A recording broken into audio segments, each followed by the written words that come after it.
You're listening to Me and Paranormal You with your host, Ryan Singer.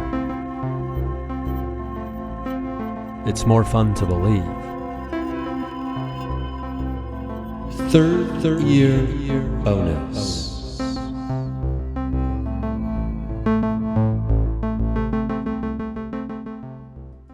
And welcome to the program. Was that somber enough? Was that paranormal enough? Welcome to the program. Welcome to the program. Me and Paranormal You, this is your host, Ryan Singer. For those of you who are listening for the very first time, we've got over 630 episodes of this program that I think is pretty cool. Also, this is a paranormal show. So this is a third year bonus. So I'm just going to talk about paranormal things that are on my mind and keep you up to date on ongoing investigations, etc., and just my thoughts, feelings about the paranormal, what's happening around us. There was a big report, John Greenwald from, the Black Vault, or I'm trying to remember exactly. I've got the document here on my computer. I can look that up. From a Freedom of Information Act request that he put in from late last June when the Pentagon, quote unquote, disclosed, end quote, information about UFOs. And, I'm a stand-up comedian. So, RyanSingerComedy.com. That's the website. You can see tour dates.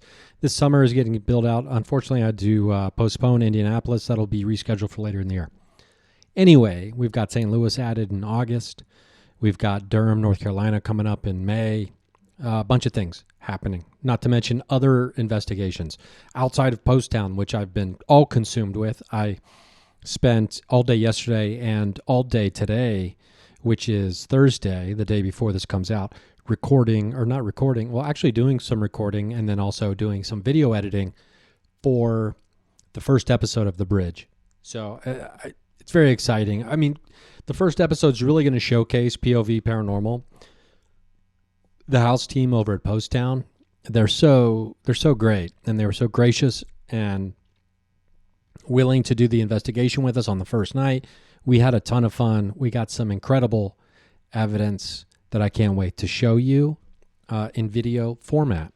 I was contemplating playing some of the audio from that, but I was like, well, it's really not the same unless you see it, because it's one of the big things was such a visual piece of evidence that happened. Of something that occurred while we're doing the investigation. So I'm very excited about that. I want to talk about what is going to be the premise of, not the premise, but one of my big things that I'm really kind of on a kick on right now is the difference between idealism and materialism. Are you an idealist or are you a materialist? A materialist is someone who thinks that the universe, it's a philosophical monism. Basically, just in summation, it's saying physical matter is the foundation of the universe. Consciousness somehow magically emanates from that. Unexplainable to science to this moment, at last I checked. Idealism, on the other hand, says that consciousness is the foundation of the universe, and the physical reality is nothing but our perception of the physical reality or what the universe is. I, my friends, am an idealist. I do think that consciousness ties everything together. I think it is the key to unlocking all the doors on paranormal investigations and so on and so forth. It's a lot of eggs to put into one basket. You put them in the consciousness basket, I suppose, I put them in the consciousness basket. Consciousness. What is it? Dr. Darren Cornwall's trying to come in right now. It's the sea of thoughts. And okay, we don't need Dr. Darren to come in right now. The emotions that we feel. Okay, we don't need Dr. Cornwall coming in. If you're listening to this, actually, a friend of mine, Trip Coltrane, who's the last of the Cowboy Poets, he'll be performing at a live show on Sunday, March 27th, which is, 2 days from now, in Los Angeles at the Dead Authors Show. Not Dead Authors, Fake Authors Show. Anyway, Trip Coltrane will be reading some of his poetry at that show, so come on out. There's information on my Instagram. Give me a follow, Rice Sing. at Rysing, Rysing. You might as well follow Crystallize app while you're at it on Instagram. We just hit 25,000 downloads, over 25,000 downloads of Crystallize app not too long ago. So thank you very much.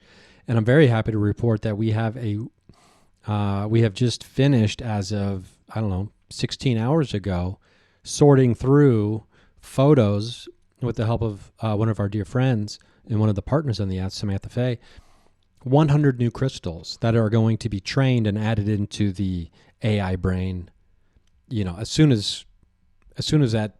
as that takes, I guess, to do that, which hopefully isn't very long. So that'll be happening you don't even need to update the app for that to happen. So anyway, cool stuff happening. Let's get back to the paranormal. Idealism, materialism. Now listen, I want to go on record saying that I understand the benefits of materialism. I understand the benefits of being a materialist. The physical world around us, this microphone, that beautiful tapestry behind me, the cool blanket, the futon, the rower, these things, I understand that these are physical objects, right? Or at least my perception of physical objects. I understand that materialism there's a benefit to that. There's an ease. We can kind of lean into it and we can get to know, oh man, I'm thinking about this, but I'm also have this other thing popping into my brain barking at me because I was shown just, 4 nights ago through a friend of my girlfriend, a photo taken of the Woman of the Lake, which is a legendary haunting out at Malibu Lake, out here in California, Lake Malibu. And it is so damn spooky and is a very good photo. Let me see if I'll just briefly hold it up to the camera here. I probably won't do that because it's just going to look like garbage. Maybe I'll post that over on the Patreon page. Anyway, so that was bargain. I just had to let you know. It was one of the craziest apparition photos I've ever seen. So, and I'm doing my best to try to figure out if there's any way to debunk the photo. And as of now, I've been unable to. I've spent too much time staring at this thing. And it's creepy. The person looks dead as hell. It's a disturbing image when you stare at it for too long. So, what am I talking about here? Oh, we're talking about materialism. I understand the ease, why it's so easy to just lean into it. And it occurs to me that scientific method is used to prove the existence or the reality of so many things, right? And if something cannot be proven over and over and over and over again, or tested over and over and over again, and not get the same results, it doesn't pass the scientific method. I think I've got that pretty much down, right? Give or take some terminology here and there. You need to be able to reproduce and replicate results to prove something behaves or is the way it is, or does the thing it does. So, people will tell us something is not real unless it can withstand the vigors of the scientific method testing.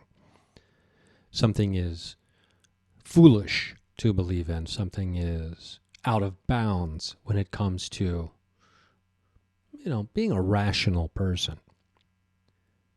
So before the scientific method was invented by a human being or human beings, was nothing real? Was nothing in bounds? Any scientist worth their weight in common sense tells us that one of the key things about science is having an open mind. So when people who rely on science, who are not scientists, tell us it's all garbage, science has proven this isn't real, science has proven that these are frauds, this was a hoax, and that, this and that, etc., they don't have a very open mind, do they?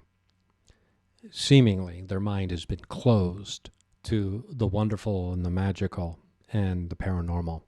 And that's too bad. I wonder if they can ever enjoy a good story Oh, I wonder if they're fun to be with at a party.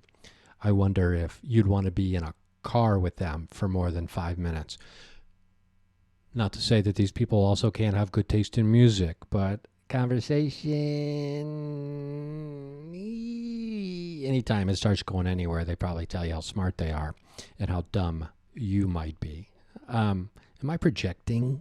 Am I subtweeting verbally to friends of mine or people I know? No, I'm not. On the other hand, the philosophical belief of idealism. Now, there's different categories of idealism. Like there's pragmatism, and there's interpretivism. That's a jumble. Interpretivism.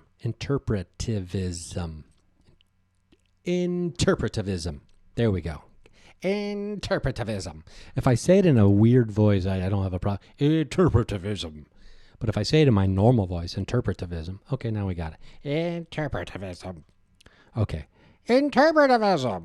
Okay, that is the interesting thing about interpretivism is Dr. Cornwell loves interpretivism. Interpretivism states that the subject is part of the study of itself. Okay, something like that. You cannot separate the subject from the thing that you are studying. Like this is where the value lies, right? Now, pragmatism, it's kind of have you kind of have a leg on either side of the fence of conducting the research and then being part of the research. Your values kind of melt together a little bit. This is me giving you like just my very basic understanding of these complicated ideas, axiology, if you want to call it that. So, interpretivism tells us that there's no separation between the subject and the person studying the subject. So this actually leads to a lot of paranormal research. I mean, you bring personal bias to it, right? And your personal bias is I don't want to say profound, but it's ever present everywhere, like Van Morrison might sing before he went bonkers and became a whatever. We don't need to talk about that. These are interesting ideas. So when in the world of idealism, I suppose I'm somewhere between a pragmatist and an interpretivist. If you want to get down to the nitty gritty and to the nuts and bolts of, well, what kind of idealist are you? Okay, Columbo, we don't need that. Hey, I just happened to notice the other day you were talking about idealism, and I don't know, it might mean nothing. Okay, we're not going to do impersonations of people, of characters. 25 years too late. Okay, we'll try not to do that. So, this is interesting because, like I said, if I had to choose, I would definitely be an idealist. And in fact, I am an idealist. And there's an interview I did with Jessica and Oscar a long time ago. Not a long time ago. It depends. Relativity, right? Where it was inferred to me, or actually stated to me, that I had to go back further to look for the new way that the paranormal world could move away from relying on the scientific community for validation, and that there's something much older that is already there. And that brought us to the perennial philosophy. And through the perennial philosophy, I get into idealism and realize that, in fact, I've been an idealist this whole time, because I believe that consciousness is the foundation of all things and everything else is just our perception. And that's not to diminish what our perception is. That's not to say, well, everything else is just a perception. Well, that doesn't mean it's not for nothing. It ain't worth nothing. So, if everything emanates and everything is our perception of the physical world around us and the universe and our existence as we know it, and it all stems from consciousness, it stands to reason, even though some may say it's unreasonable. And that's a philosophical argument that is had constantly between materialists and idealists, I'm sure. It stands to reason that there is no separation between us and the other. All of these are perceived boundaries. The separateness we feel is an illusion created by, maybe it's our ego, right? After the birth of the ego. Maybe the birth of the ego creates the separateness, and now we have I, me. This is me. This is mine. Okay. And so when in fact there's no separateness at all from myself, the entity that I identify as in this physical form, in any paranormal phenomena, alien, Bigfoot, ghost, fairy, other, spirit, source, etc., etc., etc. So, if this is true, and then we understand this to be true, theoretically, it could help us better communicate with these other things that are, in fact, connected to us in a much stronger way than maybe we initially realized, or I initially realized. That's exciting. Now, that is exciting stuff. The materialist would argue, on the other hand, that these are forms of matter if, in fact, they were to concede that these things were possible, which I believe many materialists would concede that paranormal phenomena is, in fact, possible. But they could be explained by physical matter. And we just haven't possibly figured out how to measure that or observe that matter at this point in time. I'm sure there are a ton of materialist paranormal investigators out there, and I'd love to have this conversation. I'd love to have a friendly debate with a materialist paranormal investigator or someone who believes that they lean materialist. I think that would be a fun philosophical debate to have. I can already think of at least one friend of mine who I'd probably assume was in that camp, but I don't want to make assumptions because they make bananas out of orange trees. Isn't that the saying? I think that's how the saying goes.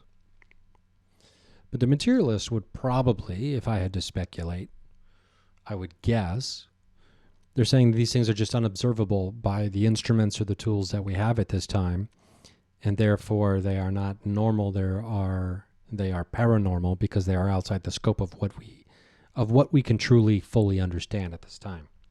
I'm not over here saying that I understand death, or that I understand ghosts or Bigfoot or aliens. I'm not saying I understand any of that. I mean, every documentary you watch or television show you watch, the producers insist, I'm sure, and just because I've had interaction with some of these people, they need to present you as an expert if you're going to be on one of these television shows. So they use that word. But anyone really in the paranormal world understands that word is a misnomer, because nobody truly understands the concept of death.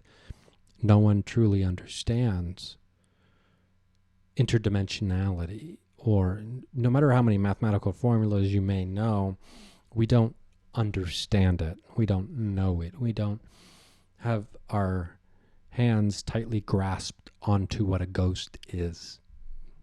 It comes in and out of our hands. You can watch these on YouTube, by the way, so you can watch me like pretending like I'm grabbing a guy. Hey, when someone like hugs the air, it's like grabbing a ghost. We've seen it in the Scooby-Doo cartoons. We're all familiar. We're all familiar with such a thing. So, where does that leave us? Well, I think where it leaves us is it leads us down the path. Where does it leave or lead? I mean, very similar sounding words. I'll tell you where it leads me as opposed to leaves me, because I do think that it is actually leading, not leaving. It's more of a guiding principle as opposed to a blockade in the road. It leads me to believe that tapping into consciousness is the key to moving forward. Now, there's many different ways to do that. We've talked on this show previously about the occult and rituals and things like that seem to be pretty effective at doing very specific things. And these are hundreds, if not thousands of years of refinement when it comes to some of this occult literature or ritual that has been incorporated into doing such things as trying to get to a different dimension, or trying to see an alien, or trying to have contact with a ghost or other entity of some kind. There's lots of refinement here, and there's a large amount of people participating in these acts of using occult knowledge to try to do this. There are devices that we use as paranormal investigators that seemingly can facilitate communication of some form. Now, I need to get some Oculus virtual reality goggles, because if a spirit, entity, ghost, other can interact with a REM pod, or can be caught on camera, or do an EVP, I'm convinced they can interact with Oculus goggles or virtual reality goggles. It's a good excuse to buy some Oculus goggles, is it not? So that's on my wish list. We'll see when we get there. It's going to be a minute. I'm not just going to go drop $400 on virtual reality goggles at this at this point in time, but it's definitely on the horizon. Now, are these devices, are they more materialist as opposed to showing up to a location, doing a meditation, and trying to channel? Is that more idealist? I don't think we really need to classify paranormal investigation techniques and tools as materialist or idealist at this time. I mean, it could be a fun exercise to go through all these different things.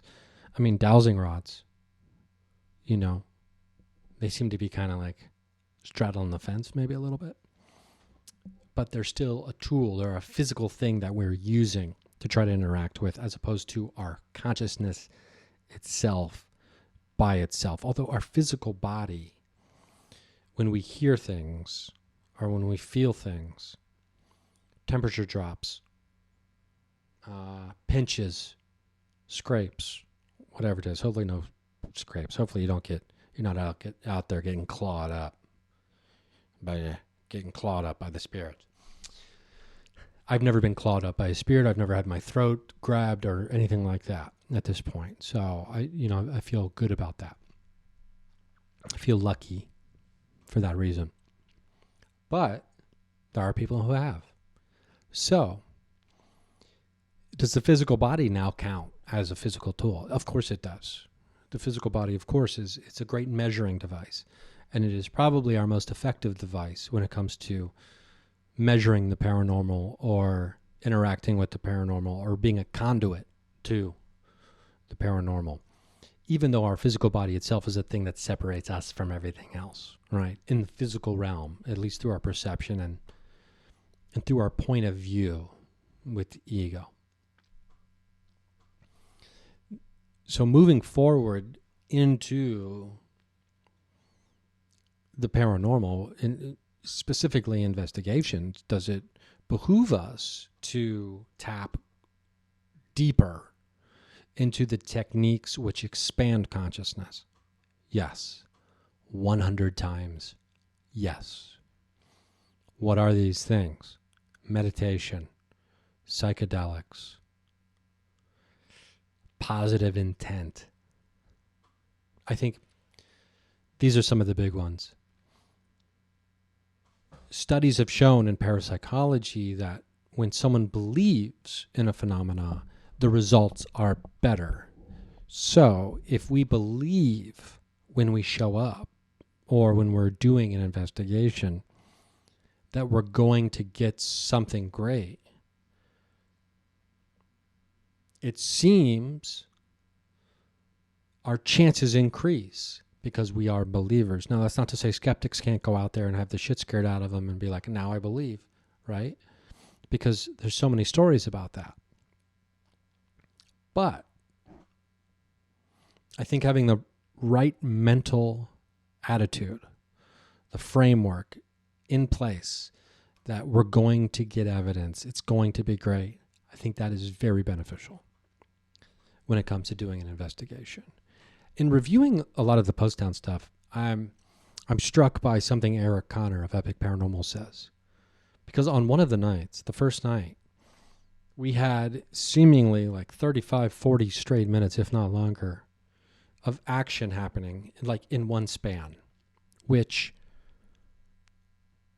is a crazy long time. And that's an extremely long time to be experiencing or to feel like you're in communication with something essentially nonstop, to have a conversation that long. In the world of paranormal, it seems like, it feels like it's these short bursts. Paranormal investigations are a marathon, but the marathon usually is most exciting when you have these very short sprints that happen inside of the marathon. And, something can happen in a couple seconds that blows your mind. And then you go another hour and a half, 2 hours with basically nothing happening. And I know that a lot of the shows, portray this all in, an hour or half an hour. So they're jamming all this stuff in. But, the reality of the investigation, and most of you listening to this probably have familiarity with that. So I'm not telling you anything you don't know. That it doesn't happen like that. No paranormal investigation is 22 minutes long with commercial breaks, or 52 minutes with commercial breaks, or whatever. I don't even know. No commercials, maybe.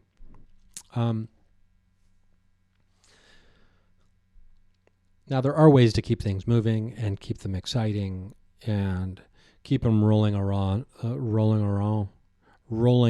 so the excitement doesn't necessarily dip.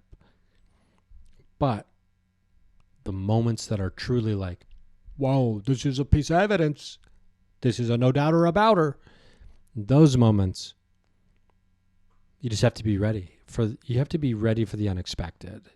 You have to expect the unready.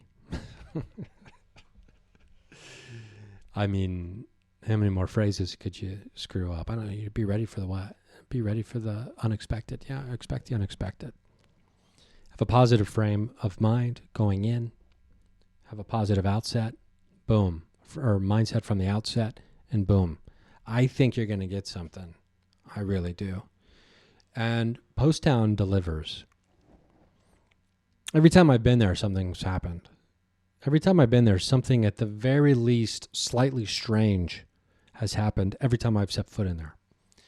It is, at the very least, peculiar. It's funny because I was talking to Jessica, my manager, the other day about the stand-up comedy special, part of it. And I told her I'd been back, obviously she knows, I've been back to the location multiple times to film more documentary stuff. And she's like, I'm never stepping foot into that building again. And she was just there for the show night. So, the place is pretty special. I definitely have some other locations closer to where I live right now that I'm going to be heading out to and doing some filming, but I'm not, burning down the house to get out there and do that at this time, as I'm in the editing bay. That's where I spend most of my time. So I'd be interested to know where you fall on this. Materialist or idealist? And to be fair, I don't think either one is necessarily better than or less than the other.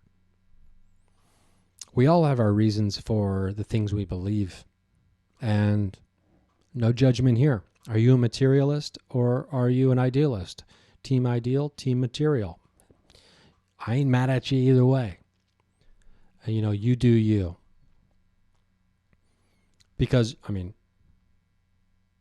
honestly, in in our world, our modern world, the materialist point of view, if evidence came from that camp of the paranormal, that would it would be much more convincing than if evidence came from the idealist point of view, I suppose. Maybe. I mean, to convince the masses, like video of a ghost as opposed to I have a message from source and predicts exactly what's going to happen,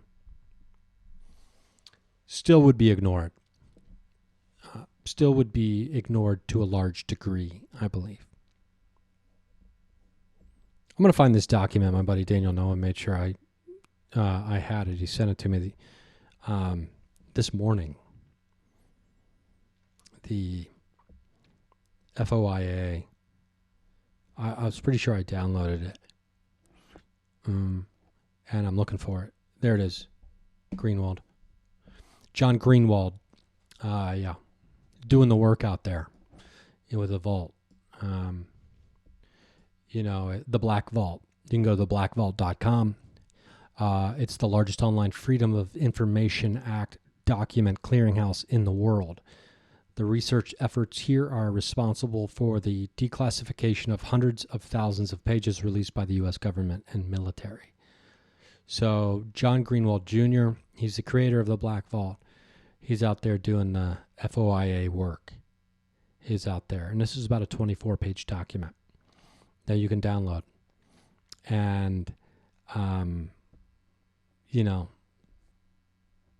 specifically about enclosure, too. June 25th, 2021. There's a lot of redactions. But just to give you a quick highlight of it, here's one of the sentences that also has redacted information. In a limited number, something's redacted at the very beginning of the sentence, and it says, in a limited number of incidents, UAP reportedly appeared to exhibit unusual flight characteristics, including several in which the redacted involving redacted. These observations could be the result of sensor errors, spoofing, or observer misperception and require additional rigorous analysis. May pose a challenge to a U.S. national security. Clearly pose a safety of flight issue. These words sound familiar? So much redaction. There's an interesting part, and it's been going on UFO Twitter and on the internet. The collection challenges graph, which is highly redacted. And then there's also something, there's obviously photos that are redacted because there's giant blocks that are just all black. So there's definite photos that are redacted that we probably haven't seen yet. Giant sections missing. There's table U, I believe. So section U of the document, U as in the letter, understanding, capital U. Common shapes, and there is a table, and it is totally redacted. It's just a large black triangle. And then there's, underneath that, it's less common / irregular shapes. Smaller but still large black rectangle. Redaction city over here. Now, whether these are lists or, bullet points of different types of shapes, it might be. But it could be a graph, a chart of some kind, or could even be maybe illustrations and or images. So much redacted here. Anyway, he's out there doing it because we are getting new information from this document. A detailed analysis of UAP data and intelligence reporting collected or held by the Office of Naval Intelligence, including data and intelligence reporting held by the UAPTF.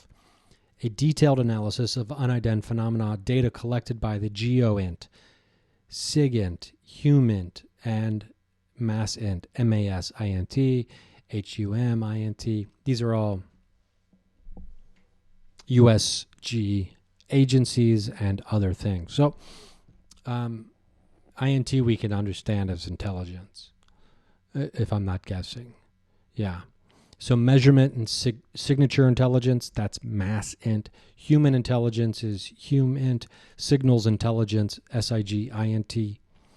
Geospatial intelligence, GeoINT. Actually, I think these are, characteristics probably shown by this. I don't fully understand all of this, so it could be characteristics like they're showing geospatial intelligence, they're showing signals intelligence, human intelligence, measurement, and signature intelligence. These UAPs, these UFOs, are showing these different kinds of intelligence. So I think rather that is what I probably should have said the first time in regards to this FOIA document that John Greenwald Jr. of theblackvault.com has posted. So go to that website, check it out. I'll try to link it in the show notes if I can. But is this the slow leak of disclosure? Is this the fake alien invasions getting ready to happen? I've been watching, there's a couple documentaries I've watched recently that are also talking about the fake alien invasion, and Dr. Stephen Greer talks about that. This one documentary talks about how there's a fake alien invasion and then there's a real one. And it's just like, oh, okay. So now we got waves of alien invasions. One's real, one's not real. It's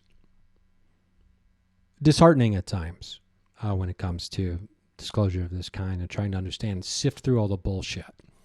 Now, I've never had a large dossier dropped off on my doorstep, secret communications with,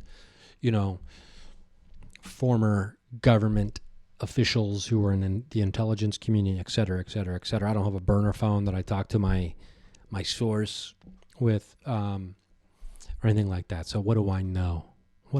I'm just out here trying to, talk to whatever's communicating from the Sirius Dog Star system that I believe we established contact with at Post Town multiple times. So we'll see where that leads. We'll see what happens there. Interestingly, though, I told you about the God, Ra, Cosmos connection. Pretty fun, fascinating stuff. I say fun, and people are like, well, is this fun or is this actually like serious? It's like, let's just try to have some fun with it for right now, okay? And by that, I don't mean make fun of it. I mean, enjoy doing it, right? I've got other conversations going on that are intriguing, and I hope to be bringing to you on the program.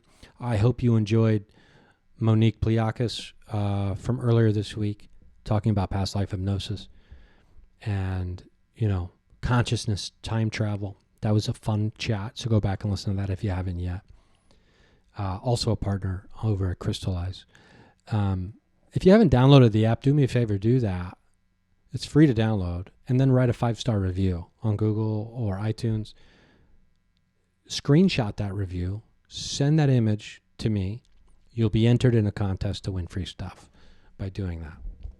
Pretty easy to do, and you get a pretty rockin', pun intended, app in the meantime. So, in summation, we've got materialism versus idealism, and that's not to say that there's not more than these two things.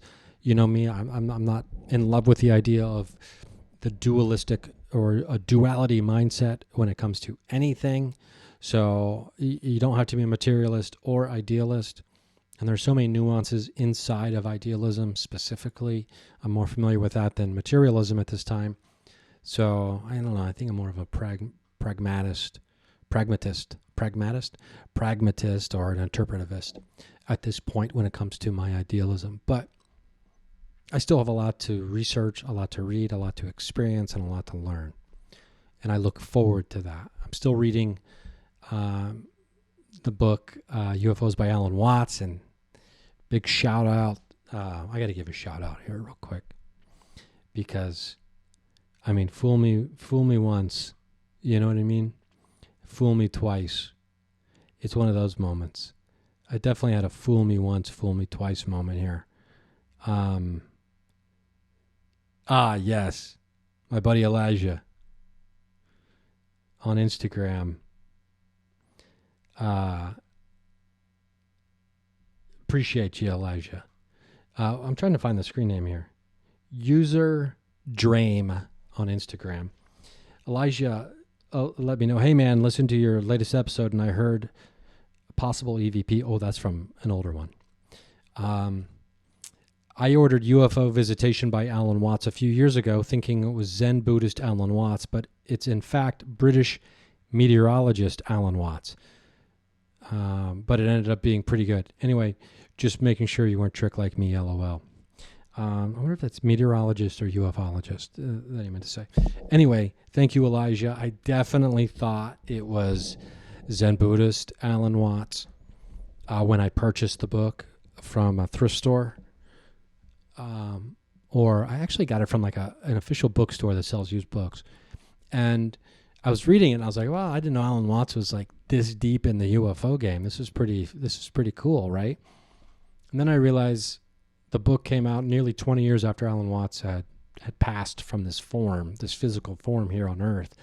I believe Alan Watts, Zen Buddhist, went to the afterform in 1973, and I think this book came out in 94.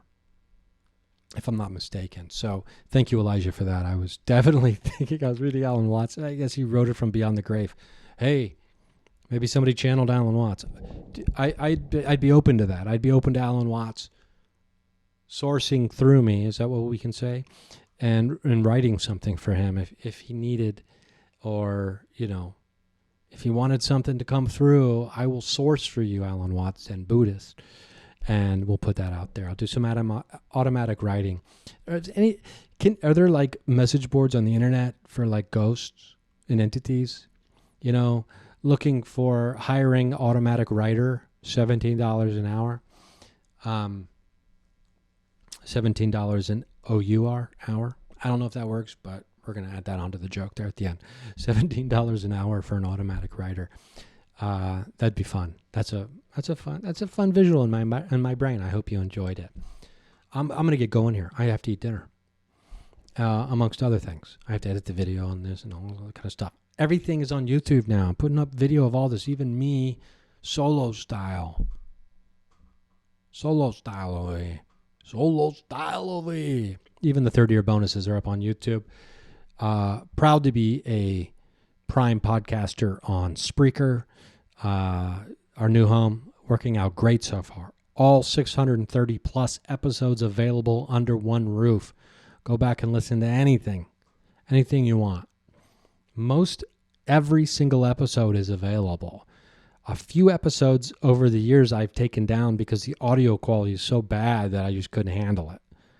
So there are a few episodes that you might not be able to find, but that's because I took them down because they don't need to be up. And, if they happen to be like one of the first episodes that someone listened to, they'd be like, oh, I can't. This guy doesn't know how to mix and edit. I'm not saying they're perfect now, but what I am saying is nearly every single episode is up there. So I think I'm talking about like 2 or 3 episodes, maybe at the most. So anyway, go back and listen from the beginning. It's not like you don't have 630 hours at your disposal. Oh, Dios mío. I hope you're doing well. I hope things are going well.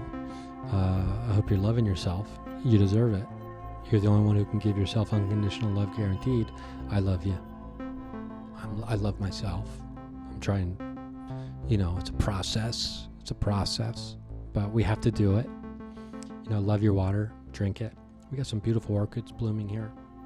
By no credit to me in the house, but so it's always a beautiful thing when a new flower blooms in your home. It's like, welcome to the family. You know what I mean? It's a nice moment. So I got to thank my girlfriend for bringing that kind of joy into the house. And orchids are just so fucking cool, man. They're beautiful. Anyway, so RyanSingerComedy.com. That's the website. I got some tour dates up there. Check it out this summer. I'm going to be bouncing around, trying to add more dates as we go.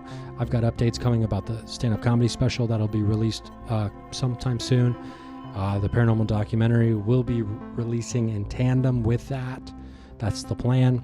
So I've got a pretty good outline or the bones of the first episode now. So it'll be, close to an hour long, the first episode, maybe 50 minutes or so. We'll see.